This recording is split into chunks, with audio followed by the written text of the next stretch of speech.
Army. Welcome back to our amazing channel, BVB Army Hearts to Hearts. My name is Ruth. And I'm Nicole. And we have two special guests for today's episode, as you see from the screen. Two special guests here.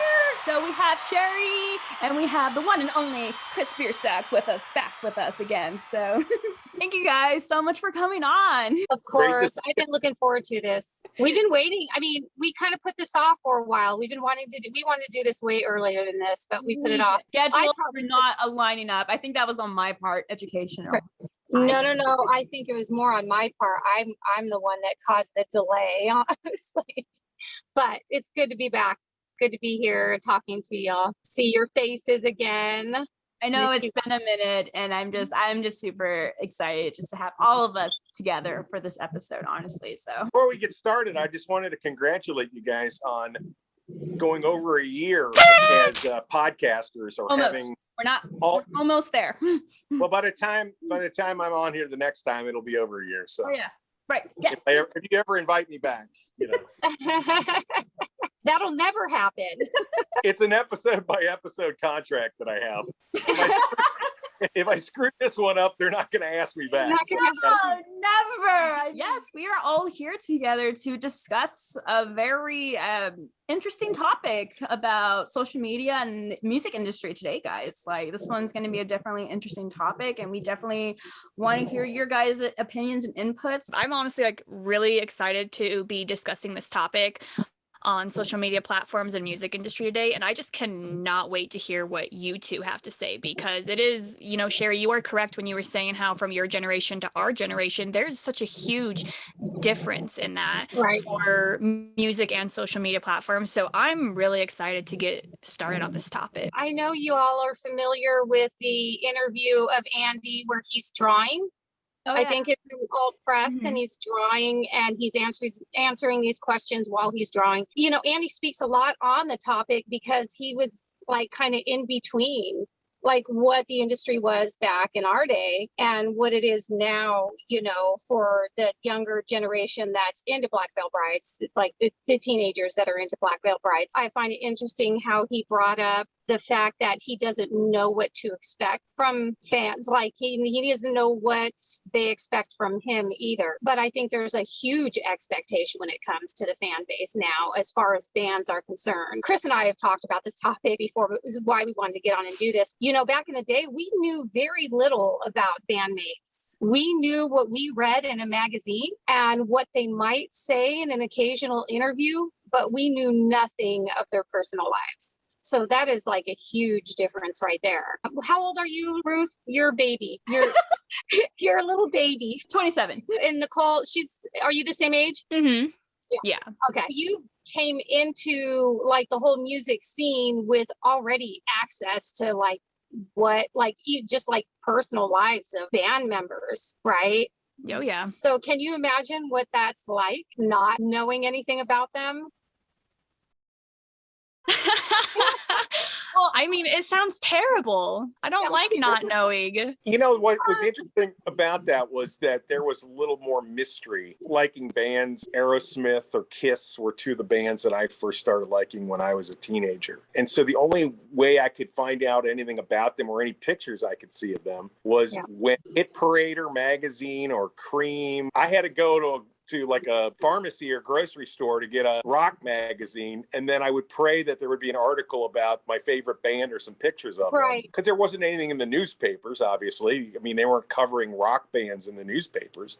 Every once in a while you'd have a TV show late at night on a Saturday or something. There was a show called The Midnight Special that had Wolfman Jack on it, and he would have all of these hard rock bands or just regular rock bands. And that would be the only time. That's the only time we'd ever see these bands on TV. That was pre-music television. That was pre-MTV, right? In the 70s. MTV didn't come along till around 1987. It was probably closer to 1982. That was a revelation. The only time we would see a music video, if it was on one of those late night shows that was a Music Central show, or if it was on, if the band was big enough that they were on Solid Gold, which was a regular TV show that was on. Solid Gold. Yeah, remember that? Yes, that was full disco scene. Yeah. they would have rock bands on it. All of our understanding of what a band was and anticipation of going to see them was literally a mystery. Yeah. We would see a picture, but we'd hear the album and we'd play that album out, a vinyl LP out, until we had to go buy another one of the same thing because we just wear the damn thing out. Being here when Andy got started and seeing how his journey and how important social media was, and really how important it was to them getting signed. Andy was 18 years old, got his first recording contract. He's probably playing the regional circuit and touring another 4 or 5 years before he gets a recording contract. Right. Before he actually got a recording contract. Yeah. So correct me if I'm wrong, but I would almost guess if Andy was not in the music industry, he would not be on social media at all. That's just my guess. Yeah, now he wouldn't. Andy's time on social media is usually filled with, no matter how hard he tries to say or do the right thing or try to be a positive force for his fan base and for other people, there's always going to be somebody who finds fault with it and criticizes him. The old expression, you can't win for losing. That's basically what it is for Andy. I mean, he just did a thing recently where he supported and was very upset about the Supreme Court overturning Roe versus Wade. Oh, gosh. And he talked about how he was in support of women all over the world. But the message to start with on social media was to try to be a positive person and say something and say things that are actually that matter to other people, to a large quantity of people. You could put things up there about, hey, I was thinking about going bowling tonight, and put that on as a tweet, and everybody's like, oh, you're so funny. Andy does not use social media for that. You don't see him putting up like one-liners or here's what I'm having for dinner tonight. Yeah, it's strictly business with him. Obviously, he used to talk more to the fans, and every once in a while he'll still come on and talk to people, but I don't think he hardly spends any time on Twitter anymore. Instagram is probably the only place you see him, and usually it's pictures from the shows or something along those lines. Oh, so he's not posting as much on Twitter? Barely. Like, wow. He does like what shows and stuff coming up. Yeah. It's mostly Instagram where he like thanks the fans and then again posts photos of the tours or concerts, and then shares reels or anything from companies or interviews he has done. But it's very rare now that he shares his personal life, which as Chris explained, he doesn't do it anymore. So not as much. I mean, he feels a certain way about certain causes, and Andy is not afraid to speak his mind. He wasn't afraid when the protests were going on for Black Lives Matter to march with Juliet and make it known to everybody that was important to him, to the point where he had the band record a song, the 21 Shots, or 41 That song is an important one to us. It's about sort of the existence of racism in our culture and the fight to end it. This is by Bruce Springsteen. It's called American Skin. 41 shots, and we'll take that ride.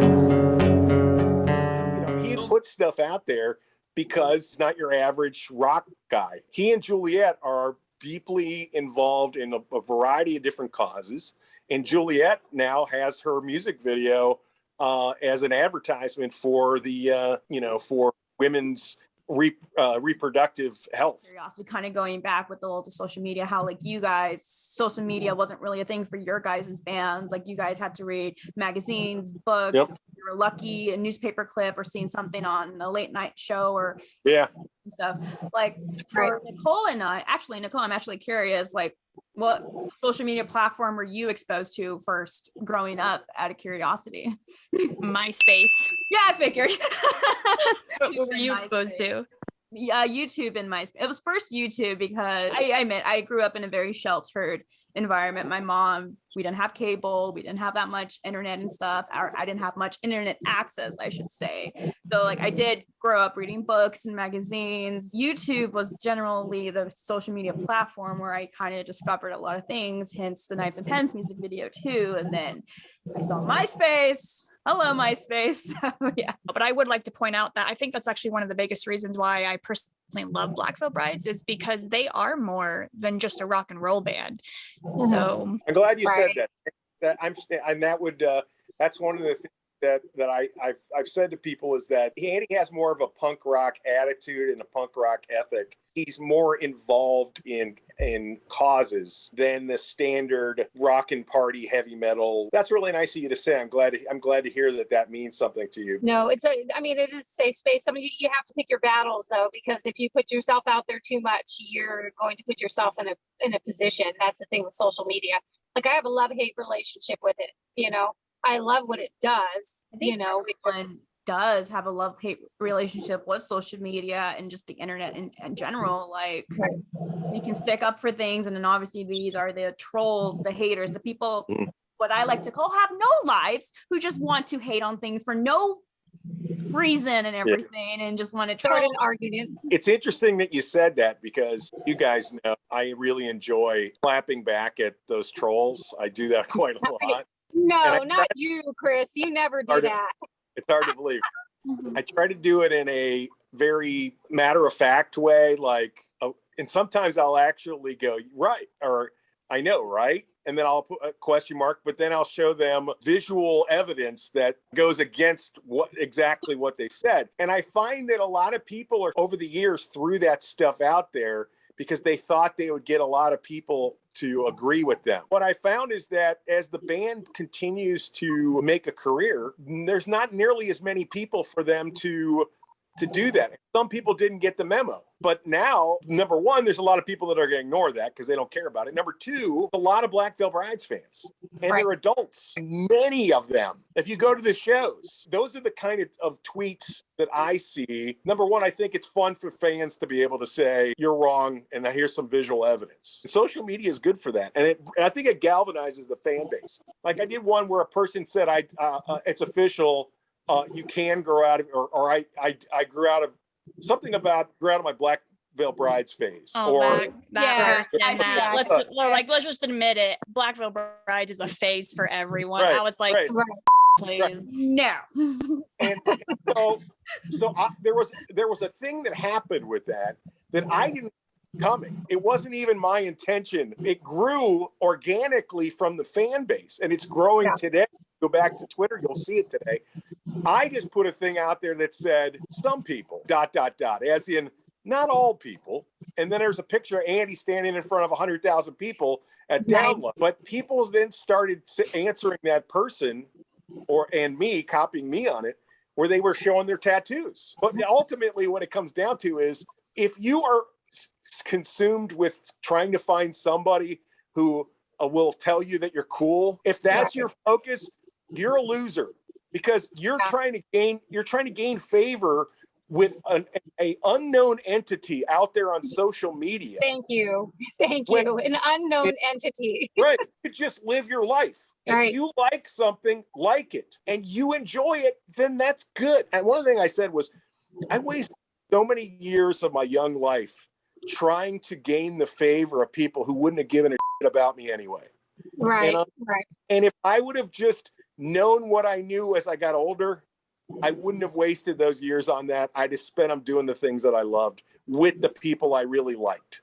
Right. That's a learning process for sure. Yeah. I want to say earlier in your response, you use the word career with Black Veil Brides. And I like the use of that word because, if you think about the music industry back when we were younger, you either made it or nobody had no idea who you were. It was one or the other. You look at it and you talk about, the days of like making it big and making millions off your music. And I know you look at it sometimes and think, or even Andy may look at it sometimes like we're never going to get to that point, selling out arenas and making millions of dollars. That fact would kind of upset me sometimes. I'm like, no, they deserve to be big.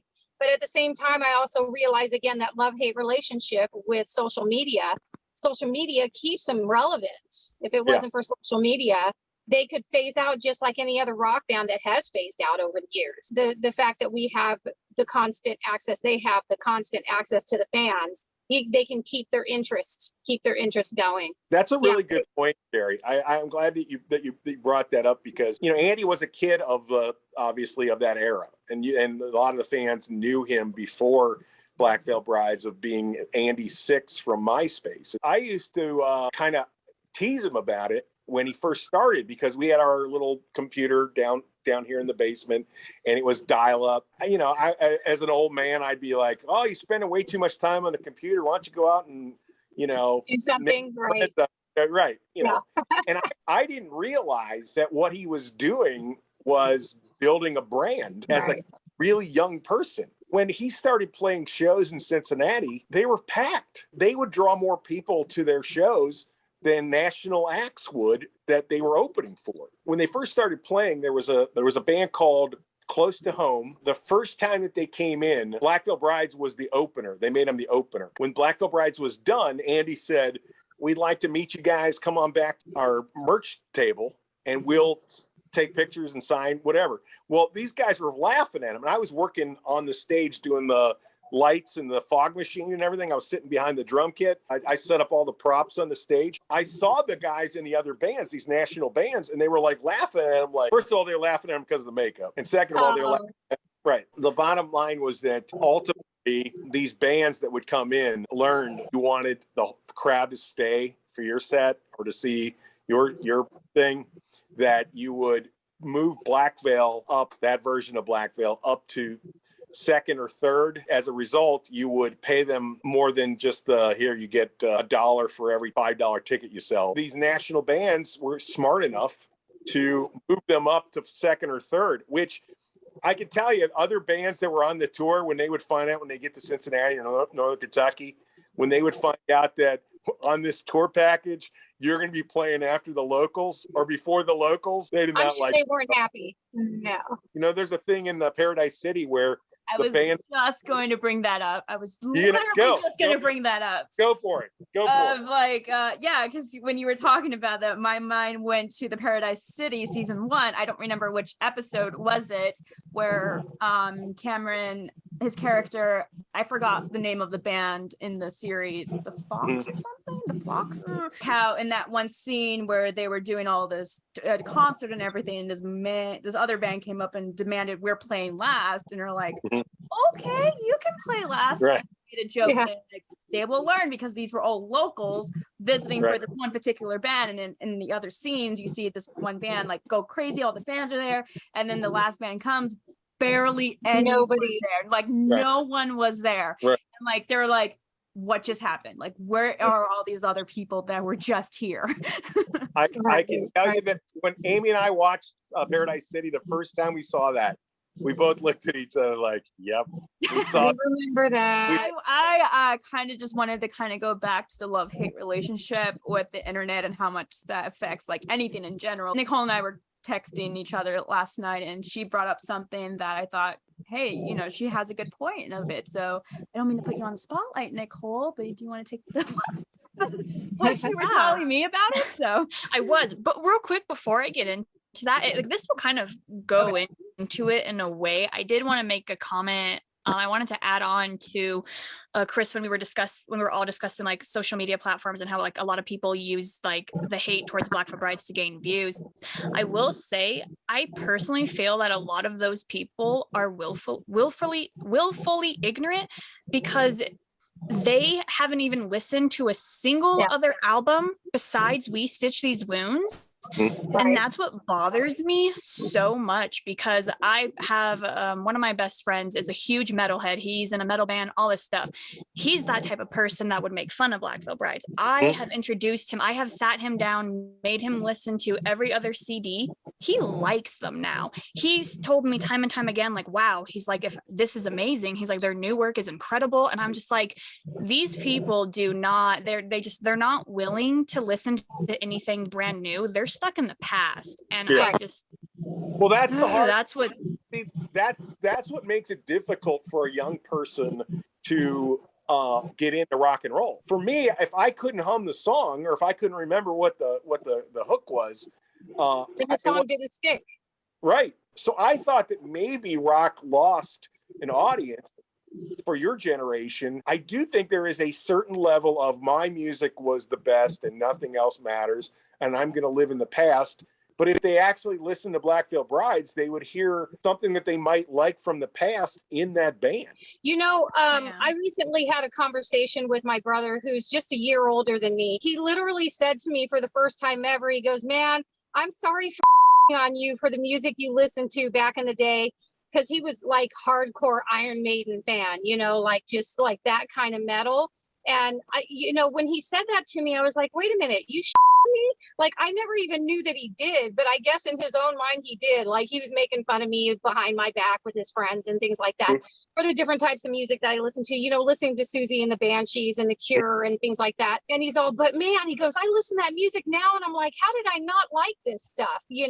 But it's because we concern ourselves, or people concern themselves with what they think other people think of you because of what you listen to, right? Yeah, it's labels and categories. If you're a metal person, you couldn't like the Sex Pistols. You couldn't like the Damned. You couldn't like Billy Idol. I never looked at myself as the type of person that just liked one type of music at any period in my life. I loved music. Music is music, I'm curious though, like Ruth and Nikki, like, do you experience that whole need to, when we talk about people concerning themselves with the type of music that they listen to and what other people think of them because of it? Yes.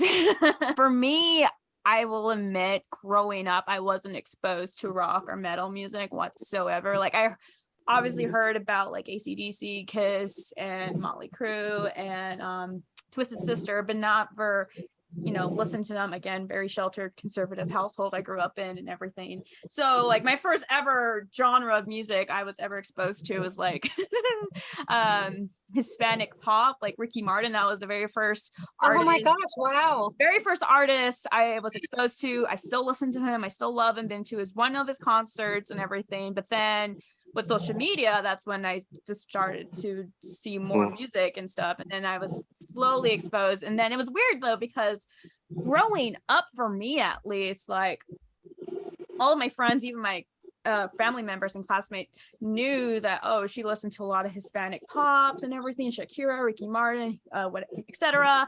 And so when they heard me talking about Black Veil Brides and everything, they're like, that these are two different spectrums. You can't like both. You have to pick one. I'm like, why can't I like both? Like, they kind of like pressured me to like, you have to pick one. You can't just have two styles. Yeah, I think that's kind of silly. Number one, Black Veil is very popular with the Hispanic women.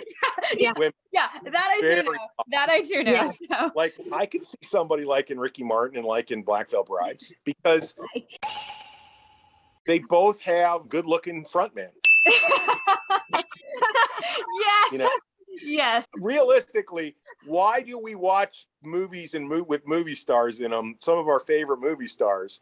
Why do we watch those movies? Sometimes initially we're attracted to a movie or a movie star because they're attractive. My cousin and I say it's eye candy. The actor or actress is mostly their appearance and stuff. But before we dive into that, I just wanted to go through Nicole because she didn't get a chance to answer Jerry's question. Yeah. For me, I personally was introduced to a mixture of everything because for me, my parents actually lived with, their grandma or with their parents. So I kind of grew up with my grandparents and my parents, and my mom and my dad being way more into like rock and roll and all that old glam, while my grandparents were more country and pop. So I feel like for me, I got the best of both worlds.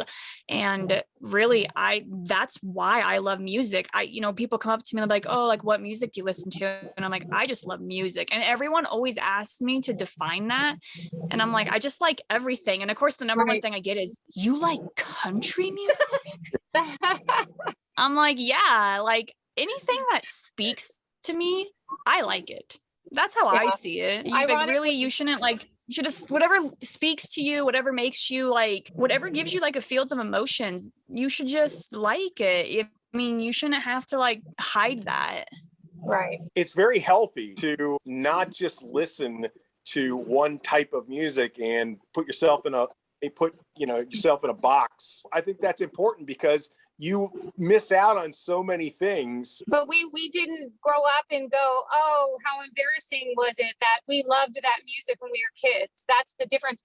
And I think, when you look at the generations, I think that what happens a lot, I see it on the internet, is people actually get bullied. So there was like a really huge group of Black Veil Brides fans that suddenly became BTS fans. Yeah. And so did you see that switch happen on Instagram where they changed their accounts and everything? I did. I will agree with Nicole's statement. Like, music is music. It doesn't matter what genre it is. If it speaks to you, you like it, go for it. You should flip all the haters. But it's just like, when I see, it's like going back to that comment, Chris, of that one Twitter post, like BVB was just a phase. When I see fans like all of a sudden switch to BTS and like they're like completely done with BVB, like they're done. Like their accounts or like music choices is like gone to BVB, and it's all about this. For example, BTS, K-pop, which I'm not against it, but I'm just like, was like, so is BVB still a thing? I think a lot of times those people were more into the aesthetics of the band, that when they didn't get that initial rush and the aesthetics of the band didn't match what they wanted, or they weren't willing to grow with the band musically, and they weren't invested in the lyrics and in the music as much as they wanted to just have something to look at. And I feel like that's the one thing that I do see on social media. It's like what's trending these days now, like the new trends. And so when it comes to music, at least from my experience in high school and middle school, like people would crave about this one band and this one particular song, and everyone would hop on that train. And then another band and artist dropped another type of album or music, and then everyone's like, ditch this artist, let's go to this artist and everything. When I met Nicole for the first time and everything, and like we had a lot of comment about BVB and stuff, I'm like, I can relate to her. We're like loyal fans. We stuck in there even through all the they've been through. We were there. We were loyal and supportive and everything. I'm like, So. I still get messages from people that I used to go to school with or just used to talk to online, and they'll message me and they'll be like, hey, do you still like Black Veil Brides? I'm like, do you not pay attention to my page? I know, same here. Yeah. There's just a certain amount of ridiculousness. Did we lose her? No, he's just showing off. I gotta go plug my phone in. That's why I was watching. It's ridiculousness, but there's a lot of bullying that goes on. So if people are like, yes, I listen to Black Veil Brides still, they get bullied for it. BTS fans or BTS or, it's just, there's a lot of bullying. It's unfortunate because that kind of dictates, again, talking about like the success of a band is very much controlled. These waves that happen on social media. When it comes to social media, and Nicole, you can totally hop in when you want to. Social media is very powerful, negative or positive in its own.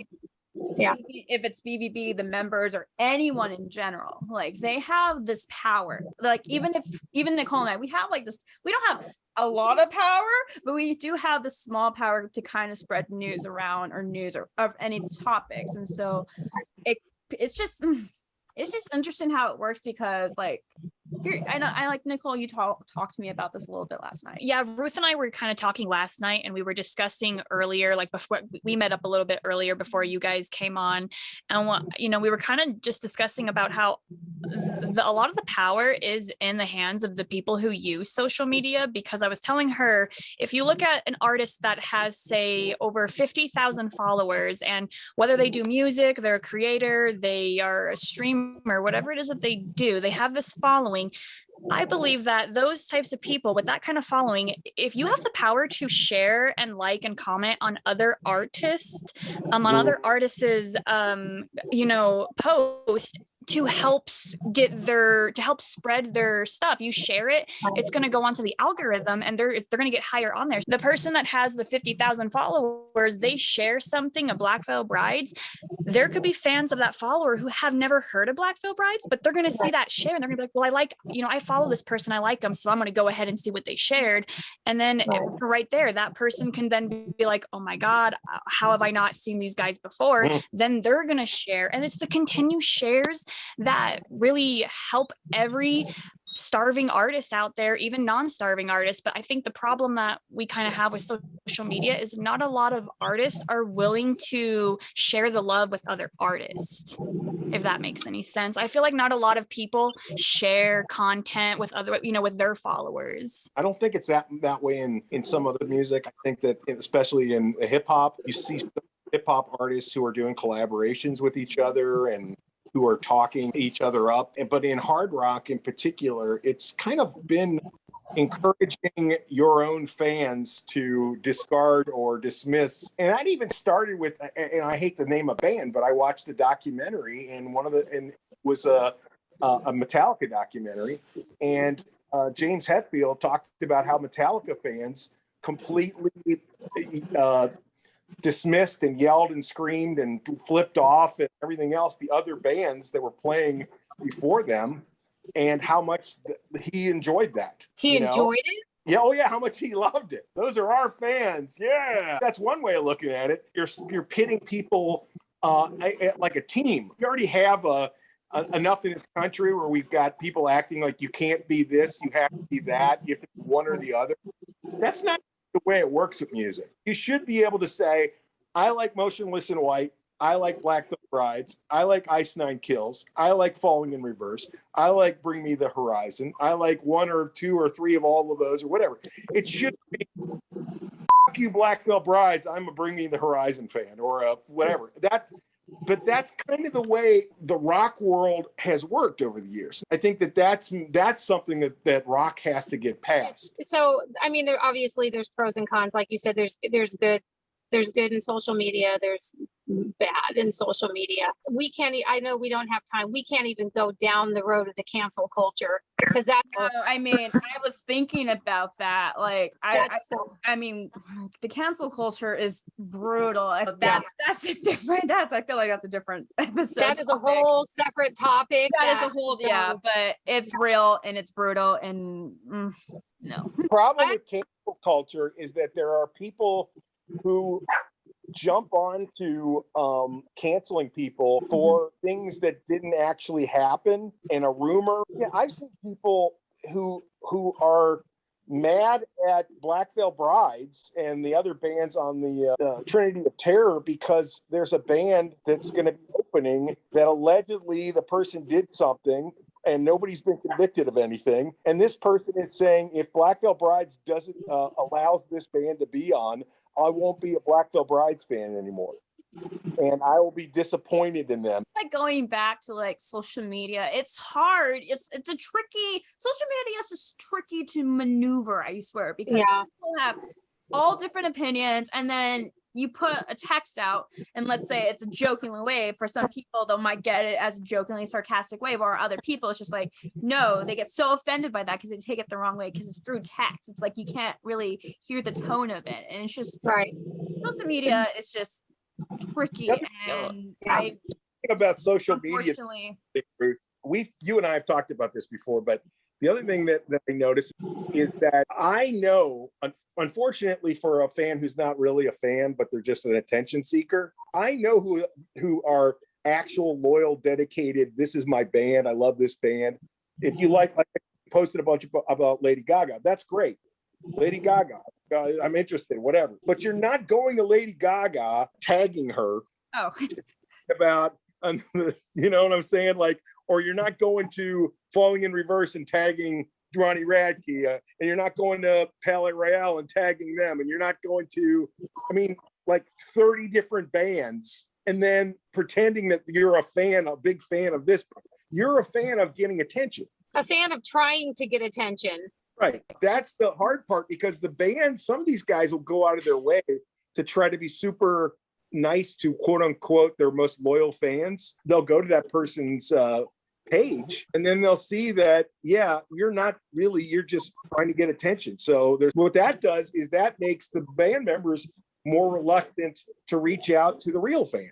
I've seen a lot of that happen over the years. They've definitely become more and more apprehensive, and I don't blame them. It's like you're collecting baseball cards, or you're trying to get a treasure hunt, and you want to see how many replies you can get from all of these different band guys, and then they'll say, I got a reply from this guy, that guy, this girl, that whatever, and then it's like a thing to brag about, not like it is like when somebody goes to their favorite band's show, and then they meet that band and how much it matters to them, and that's their thing. That's an event. That's a memory. It's just hard. I mean, it's bragging rights. Yeah, exactly. It is. Yeah.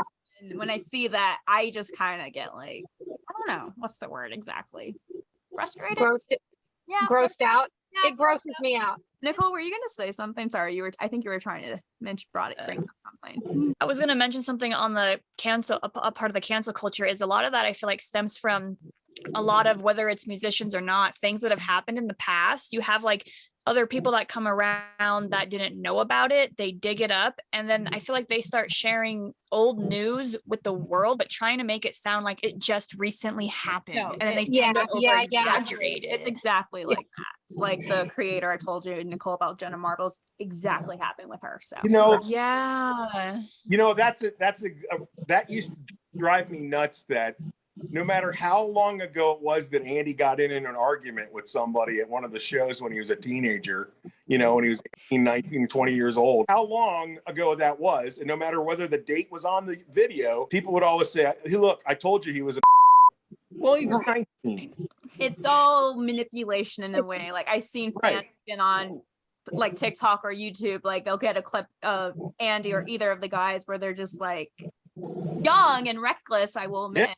And possibly drunk, and like look. I'm like, I'm here like, yeah, that was like in the year 2009, 2010. Yeah. We were all 20s. I feel we were all 18. Drunk out, blackout nights before. Yeah, I'm pretty sure. I personally feel that a lot of the so-called haters, though, I think they secretly, not all of them, but I do feel like some secretly like Black Veil Brides, but they're too scared to admit that for whatever reason they're embarrassed for. And it's just sad. It is sad. But I've gone to shows where there have been people who aren't fans of BVB or any other band playing, but they buy the ticket so they can haggle fans and the band. And I'm like, you're really just supporting them and putting money in people's pockets. Yeah, you're ruining the show for people, but it's like, yeah, I've seen hecklers. I've seen people who make a big to-do and brag about it in advance. They make a big to-do out of the fact that when that band plays, I'm going to go to the bathroom, or I'm leaving, or I'm going to go outside, or I don't want to have to see them, or whatever it is. And sometimes it's the bands that are supporting Black Veil Brides on a headliner tour, and their band is opening or is the supporting act for Black Veil, and they'll say shit about Black Veil, even though the only reason they're on that tour is because Black Veil said, okay. A lot of these bands, they have to pay to get on tours. If the record label's willing to pay for them to get the exposure, playing with a band that has a big audience, then they'll put up the money to help to do that. So the people that are making fun of, which I think is hilarious. I mean, at this point, it's funny. It used to be aggravating, right? It used to be really aggravating, but now it's just funny. 12 years into this thing, there's been 9 albums that have come out from that group, including the 2 Andy Black albums. So they've had 9 record releases for the fans, and I'd say the vast majority of the people that like Black Veil, and a lot of them went to the tours too. So there really hasn't been a gap in time where people were like, well, I've been able to see Andy or Black Veil Brides in X amount. Other than the pandemic years, it was pretty consistent. Either the band BVB was touring, there'd be an Andy Black tour, then back to Black Veil, then another Andy Black tour. So for the most part, there was always some product coming out, something that fans could enjoy. I feel like the people who, at this point, after all this time, are still taking shots at Black Veil Brides are just ignorant and willfully ignorant. Like Nikki said, they're intentionally trying not to give them a shot, give them a chance. Which whatever. They made it 12 years into their career, and they sold. They got a gold record. They've got millions and millions of streams. They're one of the highest viewed bands in YouTube history. as far as the number of views that their music videos have had. You know, they've done pretty damn well for themselves, and their fans continue to support them and give them a career, and their fans continue to get older, and they have jobs, and they buy stuff, and then they're, in a lot of cases, they're having their own kids, and you know, I mean, that's kind of the way it works. I think it was really a good move, a strategic move for them to tour with Ice Nine Kills and Motionless in White. Because I know a lot of people, you saw this on the internet. Yeah. That the division that was there before they started touring. So they're like the people. And where was that division coming from? I mean, let's be honest. It wasn't Brides fans when they found out the tour saying, "Oh God, I can't believe I got to listen to Black Veil Brides. I don't want to." Right. And I'm not pointing fingers at fan bases. I'm just saying that Black Veil Brides fans, and that's the people that watch this show, are known for being very open and willing to listen to other bands and give the other bands that play on a package on a show, give them the same level of respect that they give to anybody who's a professional or touring musician, and that is they don't act off, and they certainly, and I don't ever see, I can't remember ever singing this, and maybe I'm just a collective memory or whatever, but I don't remember seeing Black Veil Brides fans saying, "I don't want to see this band," or "I don't want to say they suck," or whatever. But this particular tour being basically a triple headliner, to me shows that fans of all three of these bands can coexist together and enjoy music together. Oh yeah, it was a very successful tour. And clearly, all three of those bands are great. They're great bands. It's a very good tour. What you want is you want to see growth. And I think that's the one thing that all of us can agree is that Black Veil Brides does not take a step back. They always move forward, and the next album, the next record, the next thing that you hear from them shows their growth as musicians, as writers, Andy as a singer, all of these things. Right. Just out of curiosity, have Black Veil Brides been affected by this whole supply and demand problem that's a result of the pandemic? Well, clearly it's a huge downer for them with regard to physical product, particularly the comic book situation. Very the action figures is very disappointing. What is the deal with that? I'm sorry, like it's a supply demand. Listen, I have to say this, and it has nothing to do with music, but it literally is a thing just everywhere. So my husband went to go drive through Arby's, and they're like, "We have no beef." And I went to Panera, and they're like, "We have no bagels." Like, this is supposedly though, that's what I was actually, I think, telling Ruth about. Like, you guys know the whole Johnny Depp and Amber Heard trial. Apparently, while everyone was busy focused with that, we had 15 gigantic warehouses, like food warehouses, burned to the ground that just weren't covered. I guess I was like, wow. Oh my gosh. Well, remember that Black Veil was going to put out the Phantom Tomorrow in like April or May of 2021. Like June or something. Or June. Right. I was thinking about June, July, something like that. Something like that. And then it became just obvious that that what they normally would do wasn't going to be able to happen. They weren't going to be able to get CDs, enough of them for the fans. They certainly weren't going to be able to get any vinyls if they would have put it out at that time. And the fans said, that's why don't you have vinyls? Where's the bundles? Where's the packages? The things that we're kind of used to. Just decided that he didn't want to put the album out until it was everything that a Black Veil Brides album should be and should have with it. That's why it's tough for the MTVs of the world, the MTV Music Awards or the Grammys or other places to include rock as something that they feature, because they don't necessarily see bands like Falling in Reverse that's got some songs that are on the radio that are doing really well, or a band like Black Veil, or a band like Bring Me the Horizon.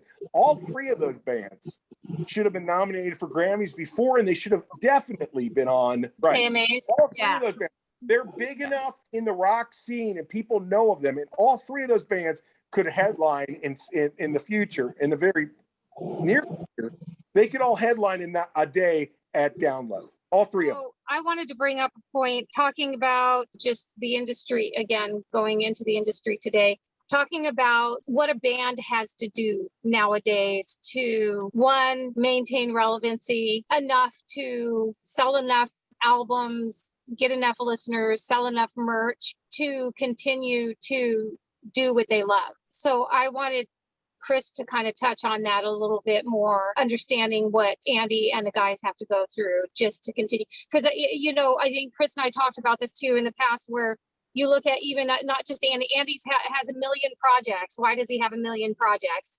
Well, kind of because, he likes some of them, but he kind of has to. You look at Jake, you look at Jinx, and how they're off doing different things to help generate more income. Cece as well, when he was off doing things with Falling in Reverse, they have to do these other things in order to continue to make a living so they can continue to make music. And I just want to put this in there right now, because when Nikki earlier talked about how Black Veil Brides is more than just a band, because they are, and we see them that way. They do so much more than just produce music that their fans want to hear. And I just have to say how much I appreciate that they do that. I know there was a moment where we thought Black Veil Brides was going to be no more. And it's like your heart just like, yeah.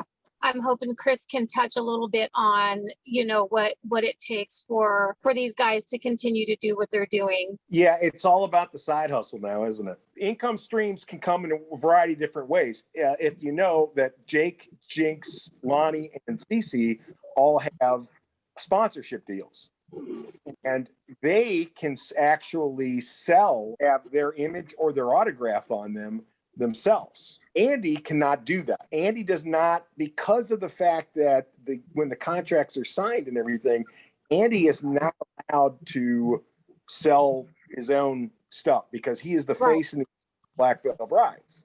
So that is an dream that, if you'll notice during the tour, the other guys will sell their jacket, the part of a VIP package or a special thing that they do. Andy cannot grab a bunch of Shure mics and write his name on them and have a special thing with the fans, because that's not allowed. The other guys probably couldn't or shouldn't, but the record label is not going to lose their shit if they do. I laugh a lot of times when people are like, it's not fair. Such and such gets all the attention. Well, they all get paid the same. Okay, it doesn't matter how, they all get paid exactly the same. You've got that element. But Andy, because of the fact that he is the front man and because he does have a certain level of fame, can do side hustles himself. He could do a solo project. I mean, so that's the downside. There's an advantage to being the front man that everybody kind of recognizes as the face of the band. And that means he gets opportunities to do movies. But Andy's been doing the Andy Show for quite a while. He's kind of established his brand, if you will, of being a good communicator, somebody that's got a good sense of humor, and somebody who you can put in front of a camera and is going to do a good job for you. So that, of course, led to him being friends with people like Ryan Downey, who did a lot of interviews with him. Ultimately leads to a book that came out. So that is kind of a requirement now of being a successful musician is, number one, it pays the bills. But number two, even when Black Veil doesn't have a new album out, Andy has an Edgar Allan Poe book and thing that's coming out for people to talk about Andy Black and Black Veil Bride. There's so many things that you can continue to stay in the public's eye and have people still thinking about your band. And so that's, to me, that's the thing that you have to have nowadays that you never had to have back in the days when Cherry and I were watching bands and everything else. Okay, let me put it this way. There are bands that everybody thinks were massive bands because they had a gold record or multiple gold records or whatever, but they were not known by as many people as that know who Andy is or who Black Veil Brides is. But by the measurements that they were using in those days, Cinderella was a band from the 80s. Right. They were bigger than Black Veil Brides by the measurement of that time, which was record sales. If you go by how many people have viewed Black Veil Brides music videos, how many people have listened to their songs on streaming, how many people know of the band members. Blows them away as far as notoriety by the general public. It's just a different day and age. And those bands were able to make a record and go on a tour. And then when they were done, they all bought mansions and sports cars and they lived in their house and everything else. They didn't have to do anything else. No, they lived off of that one album for several years. That's not the way it is today. In general, you had a hit record like Quiet Riot had a hit record or whatever. You could live off of that for years. But Black Veil has to put product out there and they have to do it regularly. And that's why you have a band that understands that an album's not enough. We need to have a comic book to go with it. Include a documentary on how he made this record. Right. I was going to say, if you think about how good that Legion of the Black was, for what it was, which was essentially a full-length music video representing the album itself. It wasn't a movie that had acting, speaking lines for the most part, or a lot of other things. It wasn't set up for that. It was set up to be a long-form music video, which, by the way, Legion of the Black should have been nominated for a Grammy Award. That movie... I agree. It's art. It should have. Alive and Burning. Oh, yeah. Incredibly higher selling than some major acts. That should have been nominated for a Grammy because it was one of the best concert films, not only visually, but the sound was amazing on that. So good. It felt like you were really at the show. The way that rock flourishes is people like Nikki and Ruth. If it weren't for this generation, they give me hope. Right. You guys give me hope because I see two young women, professional women who grew up as teenagers who were fans of the band, who are now, moving on into your own careers and everything else. And you are still huge fans of the band. And that's the kind of fan that can influence other people. They are fans in the true sense of the word. Yeah. A fan. It does give us a little hope. It does. This show gives me a lot of hope. I'm in my wildest dreams, I could never have imagined they would do so. I mean, I knew that they were going to be good together when I talked to Ruth about Nikki and having her as the co-host, but I never would have guessed how quickly they would adapt to, I don't know, either of you guys have I know that you had made videos, don't get me wrong. But have you learned on the fly how to do so many things to make the show better visually, graphics wise? Trial and error. Trial and error, right? Literally, from audio, from having fans on, from informing them and Zoom links and everything. Right. Trial and error. Yeah. and we discussed that in our 50th episode. So every week, wow. Every week I see something, just a little something that I go, oh, that I like how they added that or did this or whatever. So I personally find myself when I watch each episode each week thinking about how when it first started, what I thought maybe the best I could hope for, and then how much better it is than I'd even imagined. And how they just getting better and better and become more comfortable, not only with each other, your rhythm back and forth, the way you ask questions, your comfortability with each other, your friendship has grown as through the entirety of it. I think the audience is very tunes in just to see you guys laugh sometimes and have a good. I don't think you necessarily is even the topic doesn't even need to be the most serious thing. I think sometimes it's just about going to a place and feeling like this is my home. This is where I belong. These are people who love the same thing I love, and I want to. All right. Well, before I have to go, I just wanted to wrap up with this. I was talking to Ruth about mentioning the contest that is still going, by the way. Okay. So the contest is still going on. I mentioned, at least my Instagram followers, that at the end of this month that I'm going to be full active on there again and promoting and pushing. But in the meantime, I've still just been buying products and having it sent directly to Ruth for them to open on the episodes. But I did want to bring up the contest because it kind of ties into, again, just the industry today and why I did the contest. There have been in the past, fans that have been like, oh, well, I just don't have the money to buy their merch. and they get upset and they say like, well, I'm just as big of a fan, but just because I don't have the money to buy their merch doesn't mean I'm not a big fan. I hope that fans don't feel that way. Started this contest as a way to show that fans can show their support by just playing the hell out of their music constantly. Like, those streams mean everything. And I know they make a fraction of a penny per stream, but that's not even the point. It's not the point of like, how much is Black Veil Bride's going to get paid from all these people just playing their music constantly to be part of this contest and win a big prize.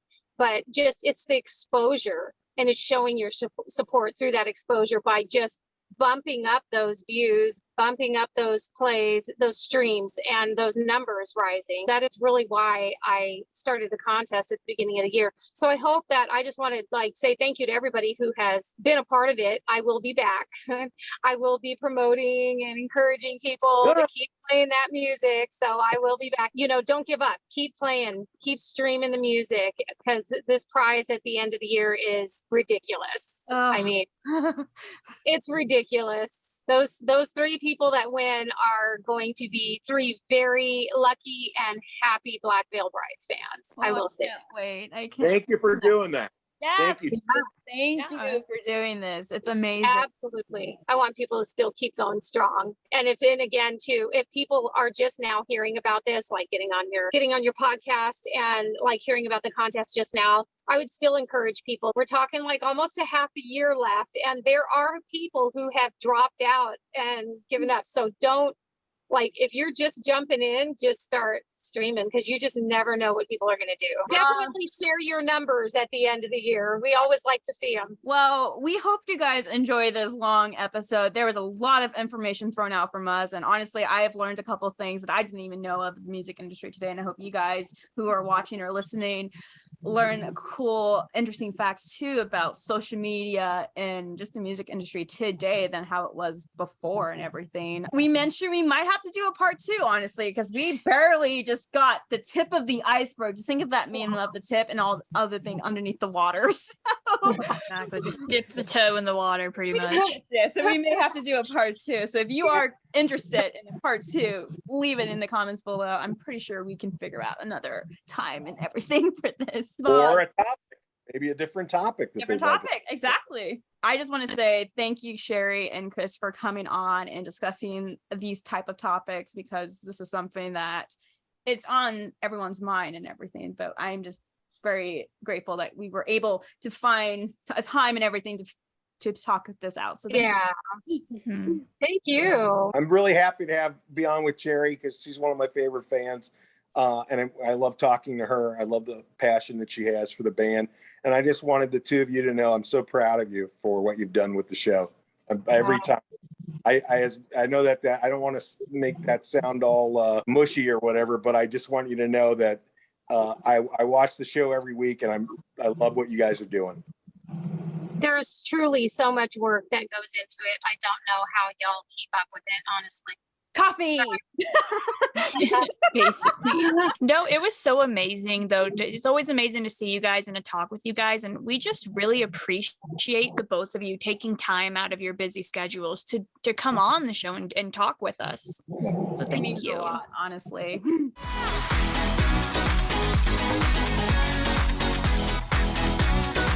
Before we completely wrap it up here, BVB fan shout out goes to this wonderful person. His or her username, I don't know yet, on YouTube is Tyler BVB. You always comment on our YouTube videos, either if that's black emoji hearts or telling us wonderful episode, you guys look great. We see those comments. It makes a smile on your face. The fact that you do it in every single video just brings a smile to our heart.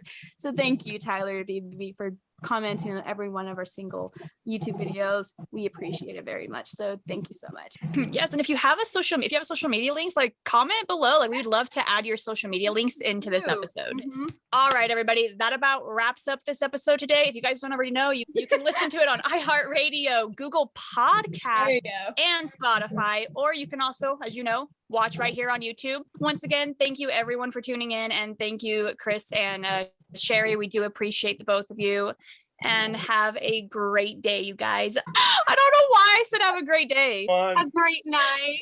Bye. Have a great night. Good night, good evening, good morning, whatever time zone you guys are on.